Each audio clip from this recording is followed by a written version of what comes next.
Through the darkness of future past the magician longs to see. One chance out between two worlds. Fire, pod with me. Hi everybody.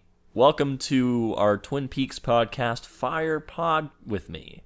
Today we are going to be discussing part 12 of the Return of Twin Peaks. So spoilers for anybody who hasn't watched yet. We're going to be going over the entire episode and analyzing certain aspects of it. My name is Vinny, and with me, as always, is my buddy Steven. Say hi, Steven. Yo, yo. Alrighty, guys. Let's just jump into it. This episode seemed like a big middle finger almost to me in a way. Like it felt like it was kind of teasing everybody a little bit. Yeah, I feel like I don't know. I feel like we should give a forewarning and say we'll be jumping around a lot, just because that's how this episode is. But I agree though, especially towards the end of the episode, where the last two scenes, you have absolutely no idea what they're talking about. Yeah, and so it's like you've been this whole time we've been our hand has been kind of held through it while David Lynch is sprinting and we have to try and keep up. But at this point, he was just he left us behind and was like, fuck you. Yeah. I'm getting to the front of this maze. That's a very good metaphor for it. I like that. But man, so yeah, it'll be a little bit of a doozy trying to go through it all, but we'll do our best. Yeah. So at the start of the episode, we've got Gordon, Albert, and Tammy sitting, and they're talking about Project Blue Book. Mm-hmm. And so we've kind of gotten this before, an explanation of what it was. Right. But I felt like it was kind of refreshing to hear it come out of Albert's mouth, you know? No, I agree. Yeah, for sure. And then just them letting Tammy know that she's in Project Blue Rose now. And she's part of that. Has it ever been so cleanly laid out to us what exactly Blue Rose is? No, I think the Blue Rose aspect of it was what was kind of new. Yeah. Because I the whole time I just felt like an idiot. I'm like, why haven't I ever connected this? Yeah. I basically understood it, but just to have Albert cleanly lay it out, I was like, oh, okay. I'm an idiot for not picking this up already. Yeah. So it seems like you need Blue Rose clearance to discuss anything related to Blue Rose. And so I think we should make clear that the members of the Blue Rose team were obviously Gordon, Albert, and Dale Cooper, as well as Chester Desmond and Philip Jeffries from Fire Walk with Me. Yep. And Albert, well, I guess, was Gordon actually part of the team? He doesn't mention Gordon specifically, and I thought that was interesting. I'm not sure why, because Albert was as you may have noticed, I'm the only one of them that hasn't gone missing. Yeah. So, I'm not too sure. Gosh, I'm very excited. I hope that we see Chester Desmond, and I really hope we see Philip Jeffries. That would be amazing if they were able to have filmed that before David Bowie's death. Yeah. No, that would be super cool. So, fingers crossed for that. But yeah, in the scene he's just kind of explaining the whole history of how it shut down in 1970, right? Mhm. Yeah. And so, yeah, Tammy agrees to join Blue Rose. And then good old Diane shows up. When I thought it was kind of funny that there was the red drapes in the room. Yeah, I thought that too. Because it takes a second for us to see it. They're sitting at that in that den kind of area drinking. And then the shot pans out and you see the red drapes. You're uh-oh. And Diane busts right through them. Bustin' makes me feel good. And then she says the line, "Let's rock," which because they deputize her and she tells them "Let's rock," which I thought was pretty fun Little nod in there. Yeah. Um, yeah, I don't know. I thought that was interesting. I wasn't expecting her to, or I wasn't even expecting them to offer that to her. Mm-hmm. But I guess maybe they felt like they needed to. But then again, I feel like I mean, we talked about this in the last episode, but Albert is definitely like they're very careful with what they're doing when it comes to Diane. Yeah. They're very aware of her, contact with evil Scale Coop, and Right. yeah, so they know what they're doing, but And I guess we'll touch back on that later in the episode as well. right, no, for sure. Before we move on from that, did they say that they've been scouting Tammy out for a while? Yeah, they said that they'd been scouting her since high school. Yeah, that was really interesting to me. She's It a just gives smart more. lady. Yeah, it just gives more depth to the, like, I don't know how serious Blue Rose is, and I guess still how like very much alive it is. Yeah, definitely. I Um, I I think it's pretty funny that like there's so many people that hate this character of Tammy Preston. And really, I've never people really hate her. had a problem with her. Yeah, no, it's all over. That's like, if I look up Twin Peaks stuff and I see like fan comments on something, it's always people just bashing Tammy for like no reason. That's really weird because I don't. Yeah, like Tammy's kind of. I don't know. I have no problem with her. Right. Well, the thing that I like about her character is that she kind of balances out the weirdness, you know? Right. She's she's pretty straight-laced and she almost represents us in a way. Right. And especially like people that are like maybe new to the series or they don't remember it too well, like to have someone that's like Also new. yeah, and like finding Yeah. all this stuff out for the first time, like I don't know, you kind of have to have that character. Right. So, yeah, whatever. Forget the internet, dude. Forget the haters, Tammy. We like you. We love you. So once we cut away from that scene, we just get a shot of Jerry sprinting out of the forest. He made it out. Let's give a round of applause Yeah, for Jerry real quick. Jerry Horn, everybody. Proud of him. But then we see Sarah Palmer, who I don't believe we've seen in The Return yet. I think we might have seen an early, or like one of the first episodes, like a quick shot, but nothing really like with dialogue or really exploring Yeah. her character now. Oh, you know what? Now I'm thinking about it, I think we did see her like on the couch watching TV or something. Yeah, that's what I remember.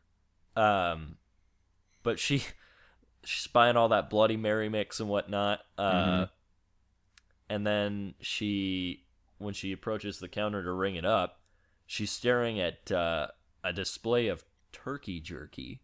Mm-hmm. Which does that have any relevance to you?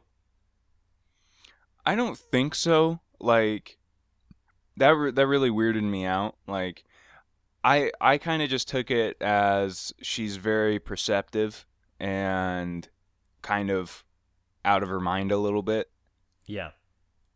Because yeah, like she sees that there's like a new thing of turkey jerky and she's like, how long has that been there? Like she was she was really shook. The jerky left her shook. So I'm not really sure about that. Yeah. The only thing that I could think, like turkey wise, but it didn't have to do with her. It had to do with Laura. Was in Fire Walk with Me. She tells James that she's a turkey or something like that, and he's like, "You're not a turkey. I'm James Hurley." And then she's like sobbing, and she's like, "Gobble gobble." Shut up. That's not true. That is 100% true. That's in Fire Walk with Me. I remember it because I was like, "This is weird." I guess I was so traumatized by Fire Walk with Me, I just kind of blocked that out. That movie's an experience. You're not a turkey. So romantic. Yeah. I'm almost certain that's verbatim what he says. Oh man. No, I mean giant forehead. Yeah. No, I mean we obviously we know that Sarah's always had the ability to, like she's connected to these spirits and like can kind of see things and feel things that others can't. Right. So yeah, she like that whole scene. I don't know what if it was just the jerky that like kind of set her off, but obviously she's like warning the young cashier or young cashiers that that evil's coming, basically. Yeah. Yeah, she says your room seems different, men are coming. Yeah. Which when she said the your room seems different, I thought maybe she like was hallucinating and thinking that girl was Laura. Oh, yeah, she was blonde. But the men are coming part I kind of took as the dirty bearded men maybe. Yeah, I did too. Coming down the stairs. Yeah. Yeah. Yeah. So yeah, she freaks out in that grocery store, and she gets out of there, and good old bag boy offers to bring her groceries at home, deliver the groceries to her. But once we get out of there, we go to our boy Carl back in his trailer park, and we see an older gentleman kind of struggling to walk. And Carl goes out to greet him. The guy's name is Criscoll. And Criscoll has been mowing people's lawns and doing all this work for people. And Carl doesn't think he's been given the recognition he deserves because Criscoll just went and sold his own blood so he could have some extra money. So Carl tells him not to pay his rent. He's got it covered. He says, I don't like people selling their blood to eat. Keep your blood, Criscoll. Yeah. So... just another scene of Carl being a good guy. I don't know if there was much more to that. Yeah, I don't know. I really like how Carl's character is kind of used to like show this like a moral stability, like the, you know, Right. because a lot of the series has been like the balance of, you know, good and evil. Yeah. And so yeah, I don't know. I really like Carl's character. I mean, obviously he was a bookhouse boy, right? Mm-hmm. Is that what you took from him like calling in on the radio? I think that's kind of what I inferred from that. That's interesting. I didn't even think of that. So maybe not obviously, but I assumed that he was probably a bookhouse boy. I feel like it's a safe assumption. Yeah. But yeah, Carl just being a good guy. I don't know what his character arc will be overall, but he's been a pretty important figure so far. Yeah. And then we get our only shot of Coop this episode. Yep. A very short game of catch with Sonny Jim, where he just gets smacked in the face with the ball, which I kind of took as it was almost a way of being like, you want some Cooper? Here he is. And yeah. Throwing a ball at his face and going back away. to that middle finger, huh? Yeah. I thought that was pretty funny. But after that, did you have something to say about it? Yeah, I will just say I'm going to be honest. It was a little nice to get a break from Janie E this episode. Yeah. Not that I'm like I hate her character by any means, but there's always just a lot of like it's almost stress invoking a little bit. Well, yeah, because she's so aggressive. Yeah. So it was nice to like get a little break from that, I think. Yeah. Anyway, go ahead. So after that, we go back to Twin Peaks, and it was nice to hear like the original like start to Laura Palmer's theme when we do this. But Hawk visits Sarah, and he's just sort of checking in on her after what happened in the grocery store, and she says that she's fine, and he's like, "Listen, give me a call if anything's wrong," but. We hear something in the kitchen. And he's like, somebody in there? And she's like, nah, just something in the kitchen, which I thought was a weird response. So it's not someone, but it's something. Oh, yeah. Once again, might be reading too much into it. She might have just meant like ice adjusting in her kitchen. Yeah. But, she was very like standoffish the whole encounter. Yeah. Yeah, another quote I wrote down from her was, "It's a goddamn sad story, isn't it?"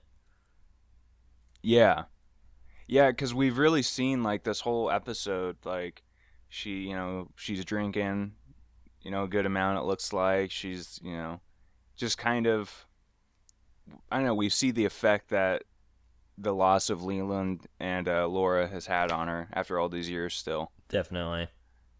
Um, but I don't know. Do you have any theories as to what that could have been in the kitchen?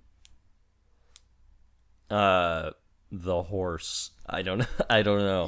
You know what? That's what I thought too. I'm like, maybe it's really that good old white horse. Yeah, I mean, I don't know if we ever got any sort of like third party acknowledgement of the horse. I don't think we did, right? It was just always something that she saw. She saw, yeah. I mean, maybe it's the dirty bearded men. I don't know, but no, that wouldn't make any sense because she was very like frantic and like scared for those kids, the cashiers. Yeah, letting them know. So I don't know, but something's going on with Sarah, and I'm sure we'll find out within these next couple of episodes what she's hiding. Definitely. So then we got like a weird shot of a guy in the hospital. Were you able to tell who that was? I think that was Miriam. Was that Miriam? I think it might have been. That would make sense. Yeah. It was a very quick shot, so exactly. I should have went back to it because I was still kind of writing down notes from the last scene, right? And so I like looked up and I like squinted and I was like, who is that? And I just put person in hospitals, whatever down. So I mean that's the thing about this episode though, is like we're just constantly jumping back and forth around. And like. So it was a little disorienting. But yeah, so Miriam's in the hospital. She's recovering, it looks like. Bob didn't show up to scare her. Like, who was the girl that survived the attack Ronette. with Laura? Yeah. Yeah, it wasn't anything like when she got spooked in the hospital. Which is a pretty scary scene still. I think about that, yeah. Oh, yeah. So after that, we cut back to Diane. Yep. And she gets a text from who we're assuming is Evil Coop. And it just says Las Vegas. And she says they haven't asked yet. So what do you think? What are you putting together? Well, I mean, obviously Vegas is where Dougie is. Mm-hmm. And so I wonder if Evil Coop knows that. I mean, he has to, right? Yeah, probably. So she's saying like they haven't asked about Dougie yet? Yeah. Yeah, that would make sense to me. I mean, because she in theory knows the coordinates now.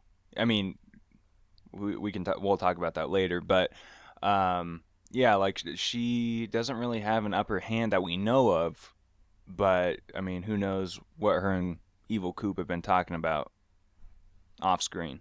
So. Right. You never know what kind of bizarro phone calls are going on. So after that, we go back to Twin Peaks again. Sheriff Truman, Frank Truman, goes and tells Ben that Richard is the one that killed the kid.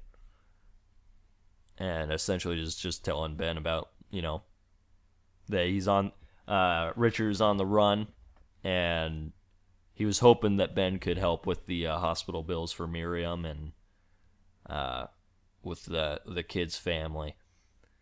And some things that I wrote down from Ben Horn was he says, that boy has never been right. And then he also he says that Richard never had a father. Indeed. So whoever was the father, assuming that Audrey was the mother, the dad has been absent. Right. It was a really good scene from Ben overall. Like his performance was super good. Like I don't know, we've kind of seen, I mean, going back to the original series, he was just an asshole, Yep. He was very braggadocious and always smoking his cigars, and then he lost his mind and became a Confederate general, and So he's kind of had a full spectrum, but he seems to have some perspective now, and like he wasn't reluctant at all to like pay for Miriam. Like thought that was the right thing to do. Yeah, he seemed more flabbergasted that it happened than anything. Right. Yeah, because he tells Frank that like Harry had run-ins Yep. with Richard, and each time they were getting worse. Is that what he said? Yep. So, yeah, and then he has this like great little monologue about like how he remembered his dad getting him this bike and how much the bike meant to him. And just kind of reinforcing that Richard never had that. Richard never had that love and affection from a father figure. So, yeah. I mean, obviously that's significant. We're still trying to piece together his, who his parents were. Do you think there's any chance that Audrey got pregnant before? Oh man, I forget the character's name. Before he like flew away. Oh, that guy was like Jake Justice Johnson or something like that. Yeah. It was a bunch of J names, and they called him different things. Like different characters would call him different things, so it got really confusing. Right. I think it was Jack, but he was also Jake, and it was weird. Yeah. Anyway, like timeline, would that make sense? I mean, it's a good possibility. We don't know how old exactly Richard is, but he's in his 20s, definitely. Yeah. I feel like that could make sense. Yeah. But that would be shit, man. Like maybe Audrey, because obviously that was her first time. That's what she said. Right. And so maybe good old Pete Martell forgot to tell her to use protection. Don't want that fish in the percolator. Exactly, yeah, and yeah. Now she had a fish in the percolator, and the dad wasn't gonna, because he was leaving on like a mission trip, right? No, like one of his best friends died or something. It was like an emergency, and he had to get back, I think. Yeah. But yeah, Pete was like he promised he'd come back, so he'll come back. So maybe he didn't come back. We don't know. But anyway, that's just some speculation, but we'll figure it out eventually. Well, and then if she did get pregnant, then yeah, that explosion would have had to have done something to the baby, if not kill it, right? Whoa, yeah, because she was in a coma, right? I didn't even think about that. Whoa. I mean, there's fire involved. Could the fire have spawned an evil baby? I'm not sure, because that's a reach. Don't don't humor me on that. Well, it's just. But then again, Josie got turned into a fucking doorknob. Exactly. So anything's possible. I was gonna say we can't rule anything out. God, fucking. If anyone hasn't picked it up yet, I'm still pissed about that. I'm still confused. I don't understand why it happened, but I love on Amazon they have a listing for Josie Packard Twin Peaks action figure, and it's a doorknob. It's awesome. That's so good. Oh man.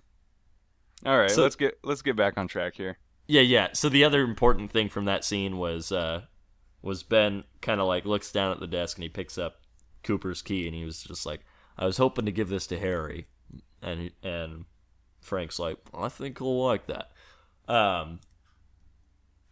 Another thing that kind of made this episode almost like the theme of it was patience, because it seems like in a lot of scenes they'll talk about something and then they'll keep talking about it. Yeah, and it just kind of goes in a circle. Because they talked about, he's just like, do you think Harry would like that? He's like, I think he will. And they kind of just repeat that a bunch of times. Yeah, no, you're right. Because I almost thought for a second, like, because Ben was, it almost seemed like he was reluctant to give it to him. At least in the initial moment. You're right, though. It was just about, I think it's about patience. But because it was taking him so long to give it to him, I was like, is he going to try and, like, hold this as, like, leverage? Like, man. You know what I mean? Like, your brother is probably dying, and I know this key would mean a lot to him, but I also don't want to pay for that surgery. Like Yeah. if they would have just flipped his character and he was still like that complete dickhead, that would have been Yeah. crazy. But um, yeah, no, I mean, even in the what is that? Is that the following scene? Um, yeah, in the Oh, following scene with yeah. I guess we can just sort of move on because I think we've got everything out of the way with the other scene. Uh, with Gordon and his French lady friend. yeah, Is that what you're talking about? yeah. Yeah. So like Gordon has this like very beautiful French lady up in the room with him because he's a smooth dude, as we saw with him and Shelley. Oh man, yeah. Just kissing Shelley right in front of Bobby. Bobby, um, legend. legendary. But Gordon shows up, or sorry, Albert shows up and is like, "Hey, can I talk to you? Can she wait downstairs?" And it takes about like 4 minutes. It felt like for her to get up and leave. I loved it. I love she like puts on her shoes, shows off her legs. Mm-hmm. She redoes her makeup, reapplies some lipstick. She Has another drink. Yeah, takes another sip. I loved Albert's or Gordon's reaction when she does that. He's like, "It's a good one." Yeah. Like you can kind of tell that he's realizing it's taking too long. Like at first he's smiling at her and then he kind of has this like funny face like, Yeah. "Why are you taking so long?" The whole time Albert's over there just super Straight stoic, face. just like straight face, yeah. Oh man, yeah, and so yeah, you're right. It does take about 4 minutes, and she finally gets down there, kind of shows herself off a little more, and exits the room. Yeah. But and then Albert just essentially just is relaying the information from Diane's phone. Mm-hmm. The Las Vegas, they haven't asked yet, and they're wondering what they haven't asked yet because in their minds they've sort of told her everything that they knew. Right. So, yeah, they're like, what could that be about? So it has to be something that they don't know, I'm assuming. Right. And I'm wondering it because it's either Dougie or people trying to kill Dougie. Those are like our people that we've got in Vegas, other than the Mitchum brothers. Somehow the Mitchum brothers are gonna come through for Dougie, like in a huge way. I feel like, and I can't wait for it. Me too. I love those guys. Yeah, I was sad they weren't in this episode. right. I think last episode really shifted them. I mean, like they were the bad guys, but I think now there won't be any problems with them. I think they'll be an ally to Dougie. Yep. Throughout now.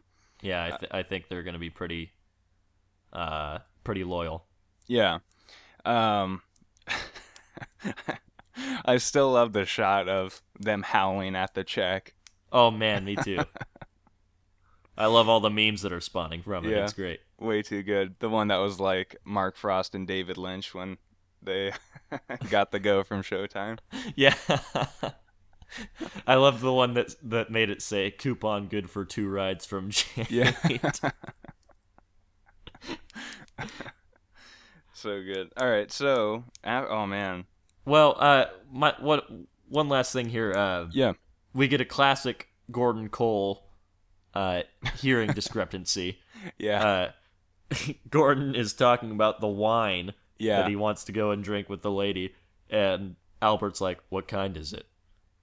And Gordon looks at his watch and goes, "It's 11:05." Yeah. And Albert just stares at him like he's put up with this shit for too long. Yeah.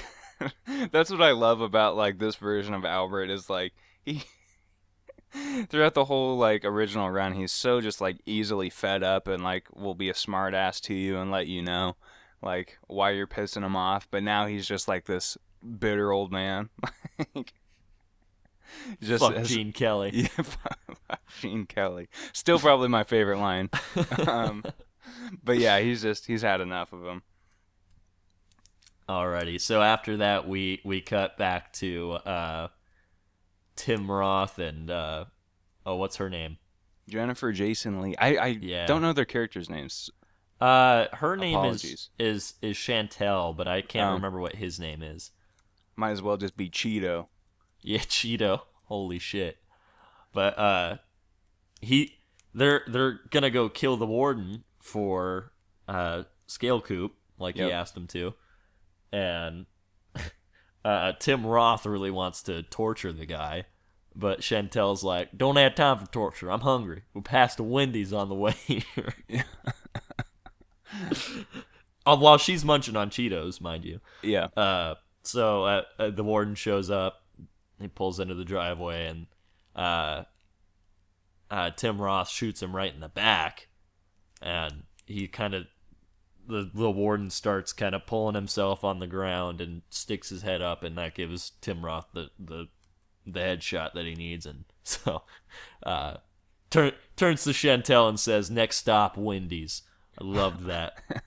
Well, before he does that, though, the warden's like son comes out. And he's like, "Dad!"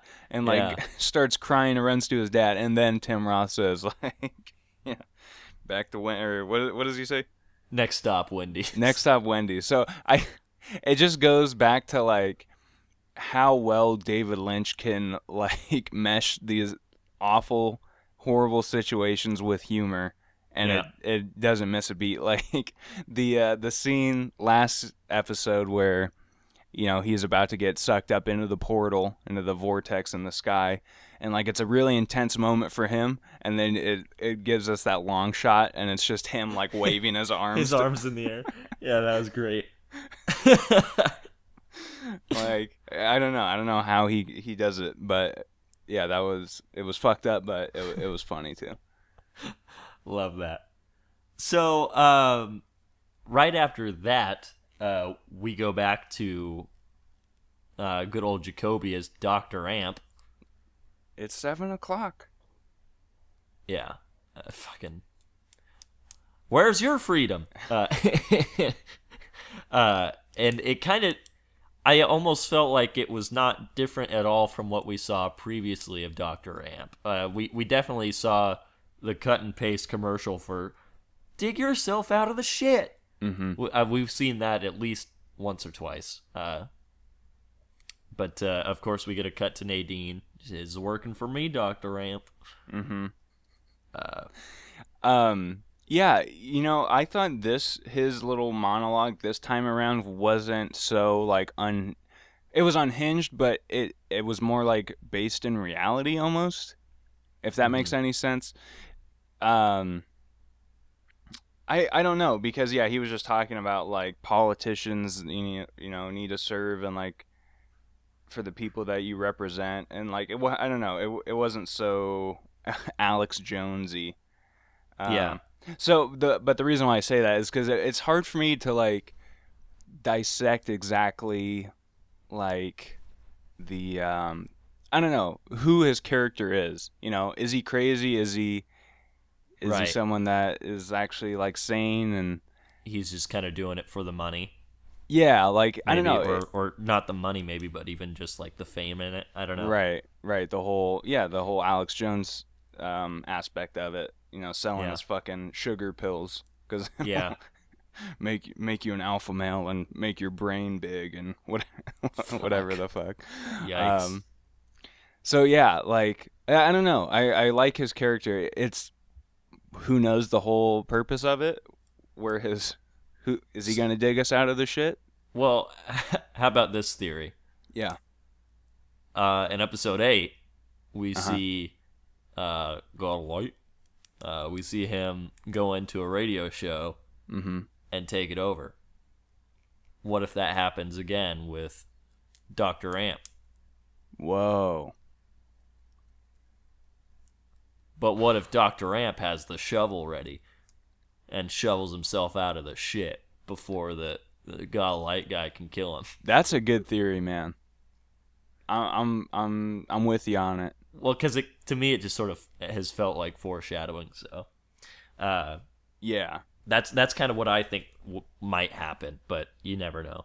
Yeah, that's what's so like intriguing about it, is just the repetitiveness of it, as you said, like of the commercial and everything. It's just like the more that you see it, the more you find significance in it, and it kind of makes you feel uneasy too. Like, Yeah. because unfortunately, yeah, you kind of have to be like cynical about how some of these things have worked out for people in this series. Mm-hmm. So who knows? Hopefully, you know what? I hope that Nadine comes to his rescue and uses her super strength and fucking throws a few woodsmen through a wall or something. That would be amazing. Yeah. I'd love that. So, well, I mean, all right. So this is the point of this episode where things are gonna just become us trying to figure this out with really no context Mm-hmm. for what's going on, because the next two following scenes only talk about characters that we haven't been introduced to, if I'm not mistaken, right? Yeah. So, I mean, I don't know how much how much insight we can give, but we'll try. Do our best to at least break down the scenes. So Vin, go ahead and give us the rundown on our good pal Charlie.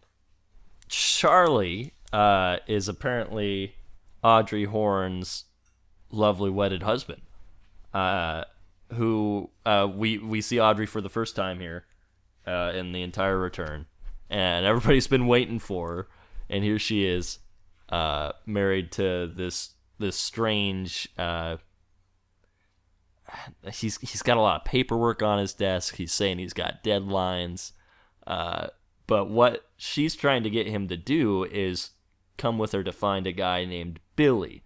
Now, Audrey tells Charlie that she's been sleeping with Billy because Charlie is milquetoast, in her words. And it just doesn't treat her the way that she wants to be treated. Mm-hmm. But she brings up something along the lines of going back on their contract, her and Charlie, which almost makes it seem to me like it was a weird, a sort of marriage agreement rather than, an actual, I found this guy, I love him, I'm going to get married to him. It was almost like they were contractually put together, maybe. Yeah, I could see that. But then she mentions Tina, and it almost seems like Charlie's interested in this girl named Tina. So that begs the question: is it an open marriage? What's going on here? Mm-hmm. And so she's trying to get Tina was apparently the last person to see Billy, is what we hear. We don't know who these characters are, so This is just confusing as hell. And so she's trying to get Charlie to call Tina to see what happened to Billy, and he's like, I'm very tired, I don't want to. And so then he drops some knowledge about a guy named Chuck is the person that told Audrey that Tina was the last person to see Billy. See, I'm confusing myself already. Right. And he tells this quick story about how Chuck stole Billy's truck, and Billy got the truck back and didn't pass any charges on him. And this all kind of goes back to the episode stretching itself as far as it can. And it's almost like it's waving it in our faces that nothing is really happening. Right. And especially because like Audrey is looking for this Billy character, but when we see her, we're gonna be under the assumption that she's looking for Richard. You know what I mean? So that was like another big slap in the face. It's like, oh, you want her to find Richard? Well, she's actually looking for a character that you know nothing about. So right, definitely. Yeah. So aside from that, he finally calls Tina, and while he's on the phone with her, we don't hear any of her side of the conversation. Mm-hmm. So all we get is Charlie kind of just being like, oh, really? Wow. And stuff like that. Yeah. And Audrey's trying to get him to move it along because, like I said, the whole thing about stretching it out as far as it can go, he's sitting there on the phone for probably a good 2 minutes at least. And I love when he picks up the phone and he's about to do it. He just looks at her again. He's like, "I'm so tired, Audrey."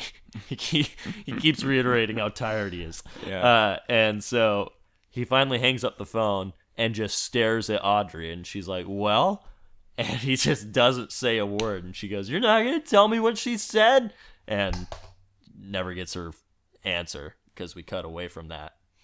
Yeah, like that again. Like the only satisfaction that we could have gotten from that scene is finding out what Tina had to say, and Charlie wouldn't give it to us. So again, it's just like, damn, we're getting strung along, and we have no idea what the fuck's happening. Right. God, I love Charlie though. Very much like a Tim and Eric character. Oh, he's 100% a Tim and Eric character. Like the way he was sitting down and just kind of looking at her. Yeah, like the things he was doing with his hands. Uh-huh. It was very Tim and Eric. Yeah. So yeah, I don't know anything about Chuck, Billy, Tina. Don't know where that's going, but I'm happy Audrey's back. And I think what was interesting about her character too is she seems very just unhappy, I guess, or maybe not unhappy, but just tough, you know? Yeah. Like she's been through some shit. Obviously, I mean, she survived. She went into a coma, survived the bomb explosion. Yeah. So, and I saw somebody make this comparison, but they were comparing her a little bit to like Catherine and her demeanor. Yeah, I can see that a little bit. Yeah. So yeah, I don't know. It's interesting. I don't know if that's. I mean, I don't think that's very. That would be like she would be aware of that on her part, just because it seemed like her and Catherine had kind of limited communication. The only time she really heard from Catherine was when she was like creeping through the walls and shit, right? Yeah. Yeah. So I don't know. Hey, this is a side note. Do you think so? You remember when Ben and that I forget her name, but they were hearing that sound at the lodge. Do you think that could be like maybe there's something in the walls, or do you think it's just something with like the evil spirits, or maybe both? That's a good question. I just want to see Audrey climbing through the walls again. Yeah, I kind of took it as something maybe being in the walls. For whatever reason, I felt like it had to do with Philip Jeffries, but that might have been because we got him name dropped a few times in the start of the series. Yeah. So I was kind of like looking out for him. Right. And that might be why I thought that. Yeah. Yeah, who knows? We just know the evil is coming. Yeah. The rooms are different. And we also know that Charlie has deadlines and he's very tired. Very tired. I'm very tired. All right. So now we move on to the final. There was a really nice transition.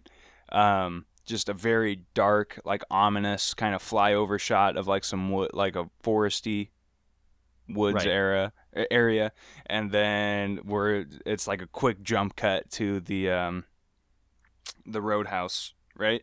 Well, right before then we have Diane. Yeah. Sorry, go ahead. In the bar as it's about to close. Yeah, and so she's looking on her phone and she's basically got Google up. But behind Google is like a map of the world, and she like stares at it for a while, and then she goes coordinates +2, and she like types something into her phone, which I'm assuming were actual coordinates and not the word coordinates. But where it leads her to on the phone's GPS is Twin Peaks. Yep. Which I always think is funny that Twin Peaks is officially like in Eastern Washington technically, which it makes no sense that it would be there if you lived in Washington. But Eastern Washington is the exact opposite of Western Washington. Eastern Washington is much more dry and deserty. We've still got trees over here, but it's not anything like where they filmed it is North Bend, Washington, and Eastern or Western Washington, and it's a very obvious Western Washington feel in that. Yeah. In what they're shooting. So. Yeah. No, like when they showed it on the map, I'm like, is that like by Pullman? Like, It was it was on the complete opposite side of the state. It seemed Yeah. like, but Yeah. hey, you can't win them all. Exactly. It's kind of close to where Danville would be. Mm-hmm. Uh, but yeah. Anyway. So yeah, it seems like Evil Coop will probably be heading to Twin Peaks. Right? I mean, Yeah, which is a scary thought, but been a long time coming. right, because I think what's scary about it is like who is he gonna wreak havoc on while he's there, you know? Right. Right. We've got so many precious people there. Yeah, like I don't know. Making me nervous. Also, Yeah. how's Dougie? How do you think Dougie's gonna wind up back in Twin Peaks? That's a great question. Um, hmm. I mean, it's either gonna have to do with the Mitchum brothers or with Gordon and Albert. Yeah, Those are the only two people I could think. they track him down because Yeah. they've gotten clues. Like obviously the ring, like Dougie and Janie E's ring that was in Major Briggs' stomach, correct? Yeah. Um,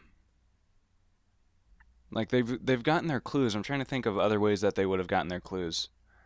Um, that's really it for Gordon and Albert, right? Yeah. And then I don't know why the Mitchum brothers would be taking him to Twin Peaks, but I don't know. Something tells me that they might be coming to Twin Peaks too. Yeah. No, I think that's where it'll all come to a head. But then again, I don't know. There's so much that has happened in Vegas that makes me want to feel like there's some sort of like final showdown awaiting there. Right. But Yeah. who knows? So yeah, I guess moving forward, we get that final scene where we get more confusing name drops. This kind of puts me back to the armpit scene. Mm-hmm. Do you think that these scenes are going to have significance, or?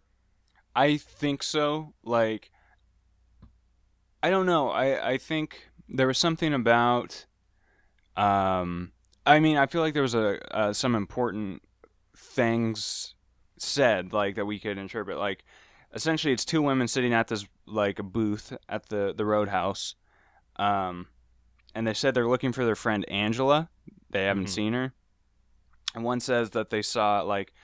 One of them was like, well, maybe he's with Clark. And then the other one's like, oh, I saw Clark with another woman. Like, that might push Angela to the edge because she's off of her meds. And then they said, like, who wouldn't be close to the edge after seeing, did she say? Losing her mom, yeah. Yeah, or it was something like after seeing her mom like that or something. It was the way that they phrased it that was interesting to me. Or, yeah. So I don't know who's her mom. What happened to her mom? I don't know. And then of course we get our boy Trick coming in. Who was almost driven off the road by quote some ass eater. You know, I'm definitely reading too much into this, but I was like, could that have been Evil Coop? Because we've seen like those early on we saw that shot of like Evil Coop driving on the highway or like driving at night, you know. Yeah. There was like the shot of like his headlights or something. That's probably nothing, but I mean, we have to assume that he's heading to Twin Peaks, right? Yeah. But there's a lot of there's a lot of bad things happening in Twin Peaks that are kind of like we get them in little tidbits, you know. Like something's up with the armpit lady. Obviously the mother or like the honking lady and the sick kid. And now these two things. Like a lot of bad things are happening to the people of Twin Peaks, I guess. Yeah. Well, and the kid getting run over. Yeah. Yeah. Yeah. It's all probably going to be coming to a head. Yeah, and it's like the way that they've done it is very subtle, you know? Like, I don't know. It leaves you to interpret how significant, how important those pieces of dialogue really are. But I think it's probably has to do with the evil coming, and something's looming for sure. Whether that's the bearded men, evil Coop, all of the above, we will find out. Dirty bearded Coopers in a room. Yeah. All right. So, I mean, you got any final thoughts, any theories, anything like that? Well, something that I found interesting is I'm wondering what the timeline for everything is here. Mm-hmm. Because Gordon tells Albert that it's 11:05, and I suppose they're in the Dakotas, so it might be a different time zone. But then we go back to Dr. Amp, and he says it's 7:00. And and when we cut to the long shot there, it's a full moon outside of Dr. Amp's. And then we go to Audrey, and Charlie says it's a new moon. So I'm wondering if all of these scenes are taking place at the same time, or if I'm reading too much into that. I would probably say that's safe to assume. I would hope, at least. I don't know. Man. Because I thought this episode would have been the episode where Bobby and Hawk and Truman go and look for Briggs's coordinates. But it has to be the next day, right? Yeah. Because it was 2 days away, right? When they first found it. Is that right? So, yeah, it would make sense if it'll be tomorrow in the timeline. Yeah, that's crazy. I mean, you think about how long it would take, like, Evil Coop to get from Vegas to Washington. And he's also been in New York at some point. Oh, yeah. I mean, he's got to have a private jet, right? That dude is like Scarface. So I wish he would have kept like the evil cocaine drug lord aesthetic, like with the I don't know, Hawaiian print, like button up, like slick back hair, really really fresh looking. But no, we gotta have Leatherface Dirty Guy, dude. Leatherface Dirty Guy. It's another nickname for him. Yeah, Scale Coop's still the best. Yeah, I'm glad you like Scale Coop. Oh yeah, for sure. Man, yeah, I don't know. I feel like we keep talking about like, oh, everything's gonna come into a head, but the thing is, like, that's such an overwhelming feeling. And again, like going back to what you said, it's like this. I feel like a lot of this series is about patience. You know what I mean? Like, definitely. And I think even how, just like David Lynch's approach to like long form storytelling, like I feel like since we're in this day and age where we can just binge watch a whole season of something. You know what I mean? Mm-hmm. Like we don't get any spoilers beforehand. We don't see any teasers about each episode. You know what I mean?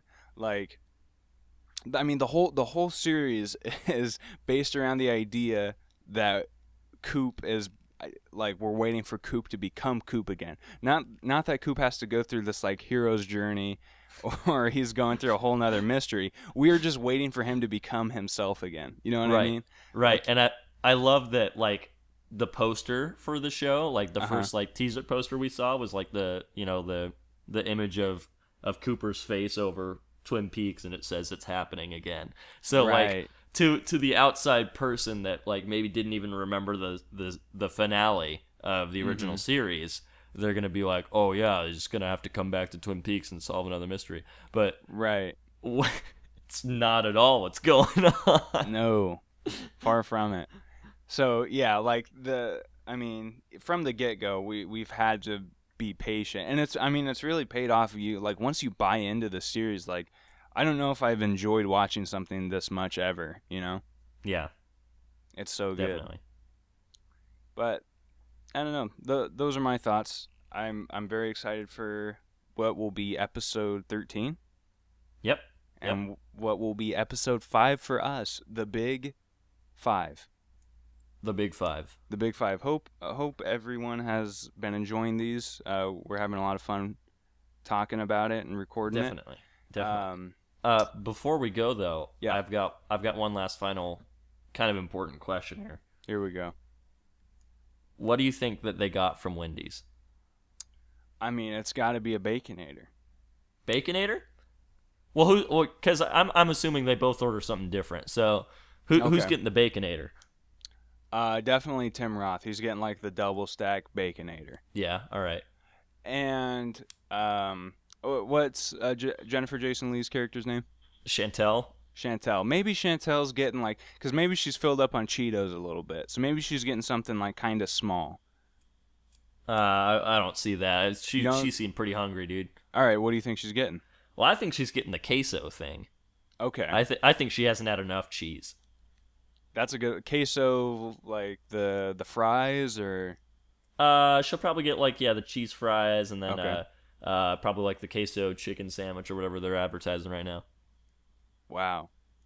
I mean, maybe we'll dive into Reddit and like give you guys some fan theories as to what they got, because I think there will be some significance to the Wendy's order, dude. People are gonna be like, these fucking assholes, like, there's nothing there.